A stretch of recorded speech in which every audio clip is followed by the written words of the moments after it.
right, good morning, everyone. Welcome to day 2 of the SAFE Summit. I'm looking forward to this second day, but I'm also especially looking forward to this conversation. Before I introduce our special guests, who really don't need an introduction, so I won't be long, I'm John Bozzella, the President and CEO of Alliance for Automotive Innovation. We are the leading trade association representing the auto industry here in Washington and all around the country. The iconic brands that build and service cars here in America, as well as tech companies, suppliers, battery manufacturers, the entire automotive ecosystem. We represent 5% of GDP and 10 million American jobs, and we're going to get into that a little bit more in a few minutes. I want to congratulate also Admiral Blair and Robbie Diamond for 20 years of excellent work at SAFE. I remember SAFE at the beginning, and I feel like I've taken much of the journey with Robbie and Admiral Blair and others, and I have great respect for the work that they do, and we're really pleased to be here at the summit. Senator Moreno, the newly elected senator from Ohio, although it must feel like you've been here for years, not only is he a senator from an auto state, but he is a former auto dealer. Can I say former dealer? Yes, former dealer? I feel like always a dealer, but certainly built a very, very successful dealer business and really understands the auto industry from the customer back. And so I think we'll have some really interesting perspective here. And also, Michael Dunne is the founder and CEO of Dunne Insights.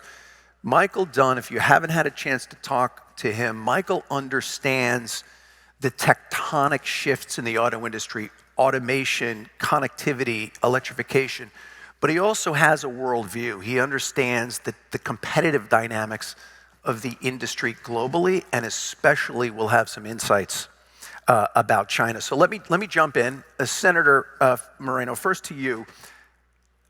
Pretty quiet here on the automotive policy front, like nothing happening, right? Like it's, I don't know. Your job's boring. Yes, exactly right.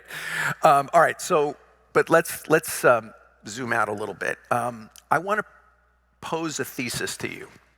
And I think the thesis is also fundamental to this SAFE Summit. And here's the thesis.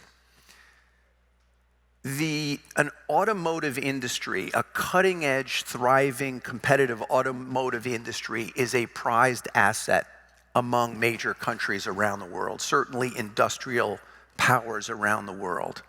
It is a massive competition for these assets. So do you agree with that?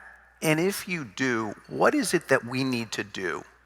And I say we broadly, we policymakers, we industry leaders, we broadly, what do we need to do to ensure that we have a healthy and competitive industry in the United States?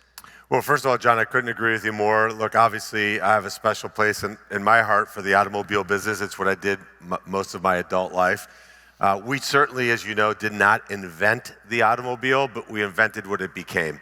And the auto industry has played a disproportionate role, not only American culture, but American industry.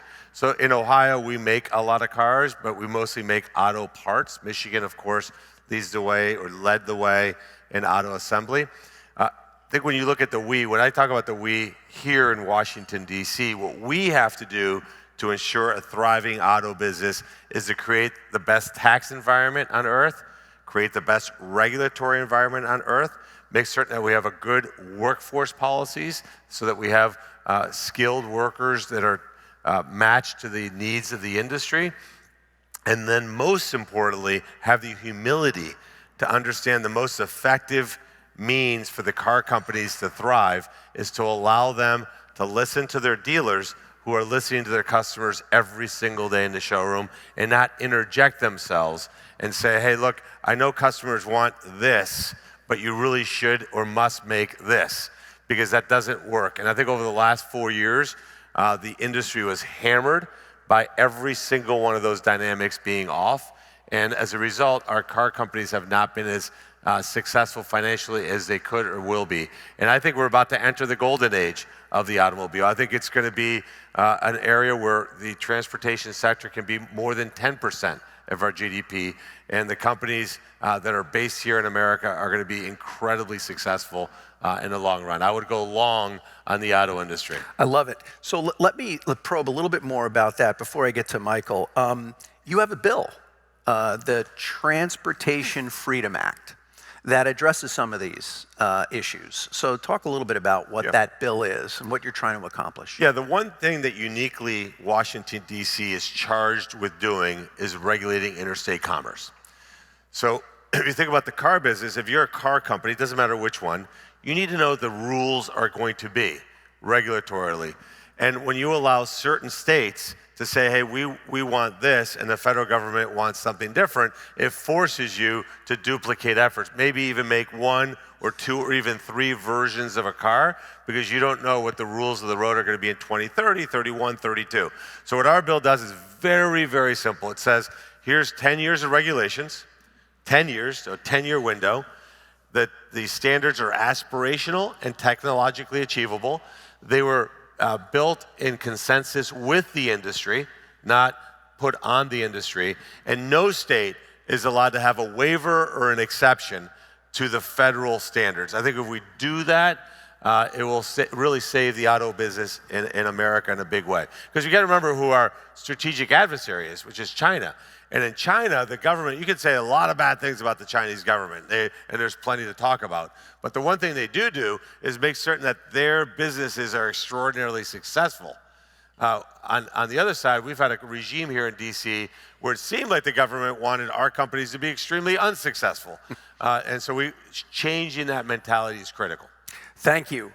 You mentioned a golden age for the auto industry here in the United States, and you mentioned China. So let's bring Michael in. I know China's always on your mind, and it's always on your travel list. So it's the world's biggest car market.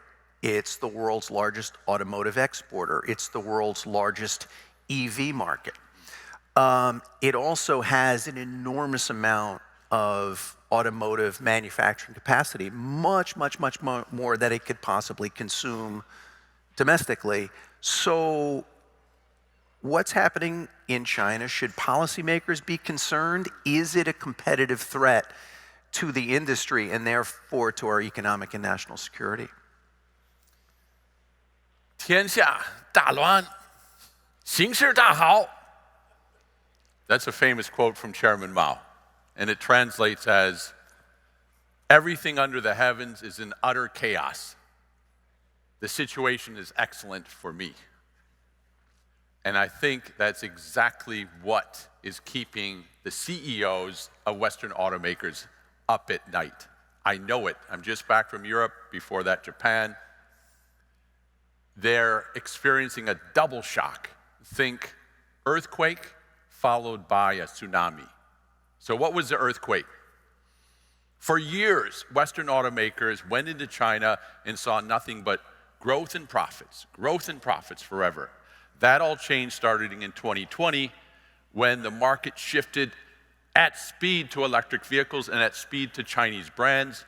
Global automakers' shares and profits collapsed. GM used to make $2 billion a year, like easily in China. Now they're just took a $5 billion charge. So we've seen an earthquake. The foundations of what the global automakers had in China are vanishing. Bad, not good. Then, on top of that, the Chinese have found, just as you said, they have capacity to supply half the world's demand. They're now the world's #1 exporter, shipping cars to every time zone, every country, more than 130 countries, basically everywhere in the world except the United States and Canada. We're on an island, vulnerable and not playing offense anymore, going into China and selling our cars. We're on defense. And what did Patton say about defense? Nobody ever won a battle playing defense. That's the reality we're confronted with today, where China is on an offensive globally, and we're sort of throw up the tariffs, buy some time. I'm all for that, but we need to take those next steps to be competitive again globally. So let's stick with this theme a little bit of defense, Senator. Michael mentions China's everywhere except the US and Canada. We do seem to have a defensive strategy. We have high tariff walls with regard to vehicles that could come in to the US from China, so impossible at the numbers that we're talking about now. There are policymaker concerns about the national security threats to automated and connected vehicles made by Chinese companies. So that creates this barrier. That's defense. That's the protect. What about the promote part? So I'm thinking about what the auto industry is becoming: more connected, more automated, more electric. Can we survive as an industry, but more importantly as an economy, and from a national security perspective, with just an internal combustion engine future? Or do we need to be thinking more broadly? Well, or I would say it this way. First of all, we played checkers, and the Chinese were playing chess. And if you've ever played chess with somebody who plays it incorrectly, it's one move at a time. The Chinese were 7 moves ahead of us. I mean, you got to give them credit for understanding, hey, if we can control critical materials, get that under control first, and then build massive manufacturing capacity in their country. Third, steal the intellectual property from all these Western companies that were coming in there to suck out lots of profits. And then fourth, snap your finger and convince the world that the future of transportation and mobility is electric. Whereas we were over here mastering internal combustion engine cars. I had when I was at the University of Michigan, I created something called the Automotive Industry Club. In our first meeting, the question, this is 1986, the first question was, will the internal combustion engine be around in the next 5 years? 1986. Back then, the average fuel economy was 12 to 15 miles per gallon.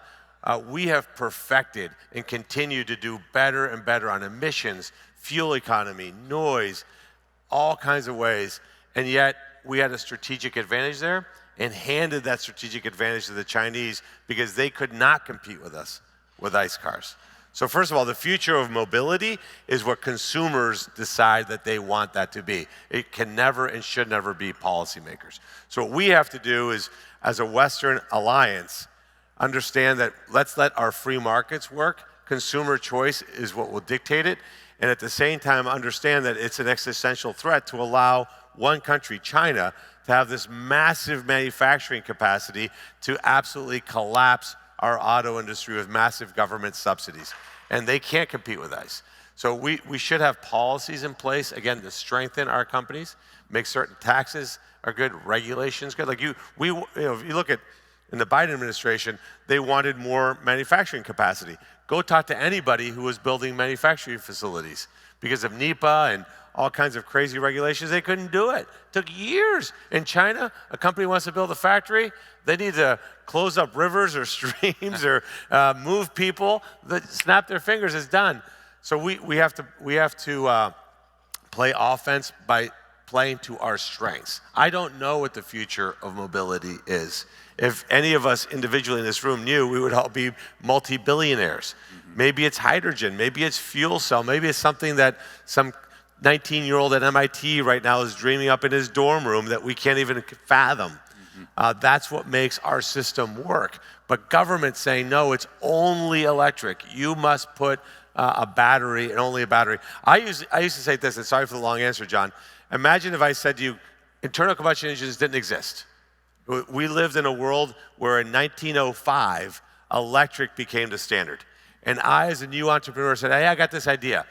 We're going to produce an engine that allows almost unlimited range. You can refuel this vehicle at hundreds of locations within a very short distance. It's a lot less expensive to make this car. It's a lot lighter. The car doesn't wear out tires as quickly. It doesn't wear out the roads as quickly. And I'm calling it the internal combustion engine. It'd be like, oh my God, this is the greatest invention in the history of the world. We shouldn't be pronouncing internal combustion engines dead quite yet. Mm-hmm. Love it. Love the perspective of consumer choice. But I want to come back to this point about policy, right? You talked about balance, I think, regulation, tax policy, for example. So Michael, to you, Senator Moreno mentions that the industry in China heavily subsidized, right? You know this firsthand. Talk a little bit more about that, but then bring us to a perspective about what you think U.S. policy response should be in terms of a competitive and healthy auto industry. Absolutely, the Chinese playbook, state capitalism, is subsidy, low interest loans, free land, subsidized energy, whatever it takes. They've done this in solar panels and steel and shipbuilding. Now they're doing in automotive. They target an industry and say, how do we overwhelm that industry globally? So there's no question that we're not dealing with competition out of Japan or Korea where there are allies and we're on a level playing field. This is a completely different machine that we haven't seen before. So we have to be imaginative in the ways that we respond to it. China last year exported 6 million cars worldwide. 80% of those cars were internal combustion engine cars. So we have a problem when it comes to cost. You can manufacture a car in China at 25% lower cost than any other country in the world. Whoa, what do we do about that? Well, we begin to think about who could possibly compete with that? Well, what if the United States starts to get closer with Vietnam and India and put together sort of a Manhattan Project and say, this is existential. Elon Musk has said without tariffs, and by the way, I'm for tariffs, at least buy ourselves some time. He said without tariffs or protection, the Chinese will demolish most Western automakers. We don't want that. So let's think boldly, a national project aligning with Southeast Asia, Vietnam, or India to manufacture, design, engineer, manufacture a globally competitive vehicle. I don't care if it's gasoline or electric, but we cannot remain on this island here in North America and hope for the best. Yeah. So you're distinguishing, though, on tariffs between tariffs in response to anti-competitive behavior. Yes. Right? I.e. China. Absolutely. With perhaps tariffs on our trading partners, although I recognize that there's value to a discussion about how to build more in this country, right? So like I think, the more to come today on that, Liberation Day.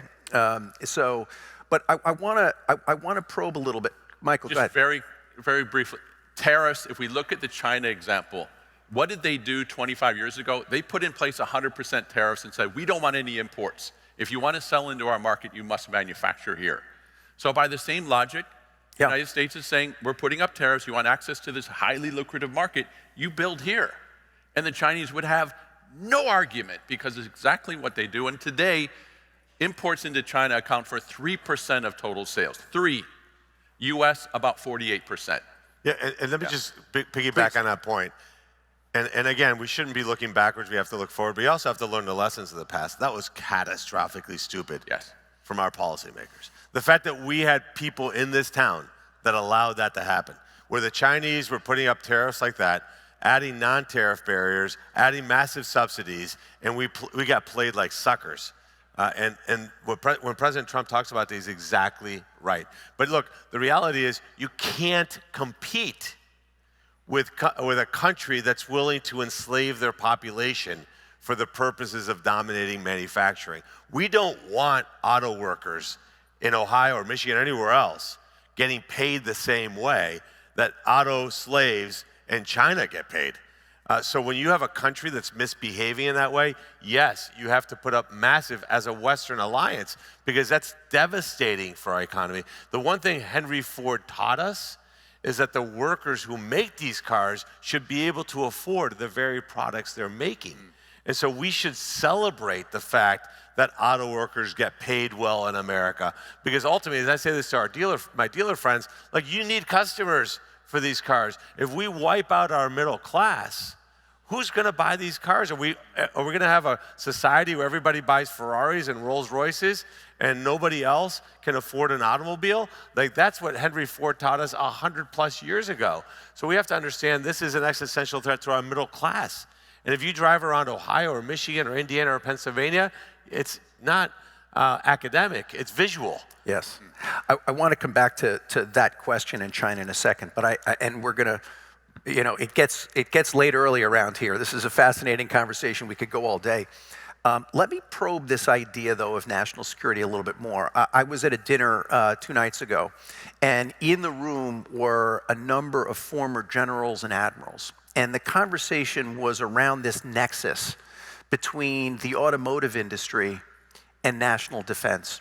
And the thesis of the theory of the case was this: the same minerals, the same technologies, the same cutting edge chips that go into electric vehicles are what's needed in it for our national defense, for our military weapons and tools. And yet the military weapons and tools are not mass consumption. And so a cutting edge auto industry, especially electrified, helps our national defense by creating more supply for these very same minerals, critical mineral supply. Michael? Absolutely. We have to think, used to be a world of just in time, now we're in a world of just in case. Let's not be naive when it comes to China, what their ambitions are and what we have to prepare for. And central to that would be the mining, processing, recycling of critical materials here in the United States to feed into our defense industries. And EVs are a function of that. We need that demand. It's almost like we have to invest in that in order to have the outcome we want. So, But think about this for a second, though. So people should drive electric vehicles. Let's go through that thesis. But we're going to handicap American energy. We're going to prohibit critical mining in the United States. I mean, you can't have both sides. Not you. Yes. The former administration is completely insane. Yes. Right. So, and then causing these car companies to lose tens of thousands of dollars per vehicle. I mean, they did. If you looked at, they did everything wrong. I mean, it's almost like this sounds hyperbolic, but genuinely the stupidest people in the conceivable universe were in this administration for the last 4 years. So what I hear you talking about is permitting reform, getting investments in processing and the development of these supply chains. So a balance, right? And I think we have to do this while preserving consumer choice, right? Because that's what creates an affordable market and capital for the companies to invest. I look at it this way: who's smarter?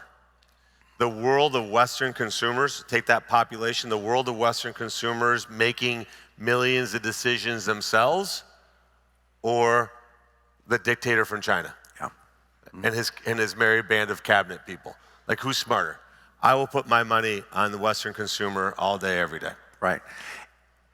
And at the same time, we have an obligation to think about this need to, this nexus, right, between the industry's success and national security, right? So that's the balancing act, it sounds like. And John, we saw that before. We saw this movie. Like, the original Top Gun was a while ago, so we know kind of how Top Gun Maverick ended. Right. Look, in World War II, we did not, and it hurts me to say this as an American, we did not have superior technology. The Germans and the Japanese had massively technological advantages over us. So why did we win? Because we could make a lot of stuff really, really fast. We converted our auto plants for military use at the snap of a finger. We've handed all that manufacturing, not only capacity, but most importantly, which is not talked about enough, is manufacturing expertise. Like, right now, the Chinese know how to make things better and more efficiently than we know how to do. We have to fix that really, really fast and bring this industrial capacity back. And I think what the administration, which I wholeheartedly support, is steel, semiconductor chips, automobiles, pharmaceuticals, and energy. We can never depend on anybody for those things. Look, I have all kinds of friends in my neighborhood. I'm holding on to my guns. I'm not leaving my guns in my neighbor's house because I have no idea if he's going to be pissed at me one day, right? So I'm going to have all the weaponry in my home, and we need to make sure we have all the weaponry in those 5 critical industries in this country. And that's a good news for the auto industry, that you have a president that actually cares about this industry and wants it to thrive, and it will thrive. We're going to land this plane in the next 60 to 90 days, and the golden age of the automobile industry in this country will be unlike anything we've ever seen. Senator, thank you. Michael, any closing thoughts? For everyone here in the room, we're in a Sputnik 2 moment. China wants to have our lunch. And a little bit of history, Civil War, 1945, 1949, Chairman Mao versus Chiang Kai-shek.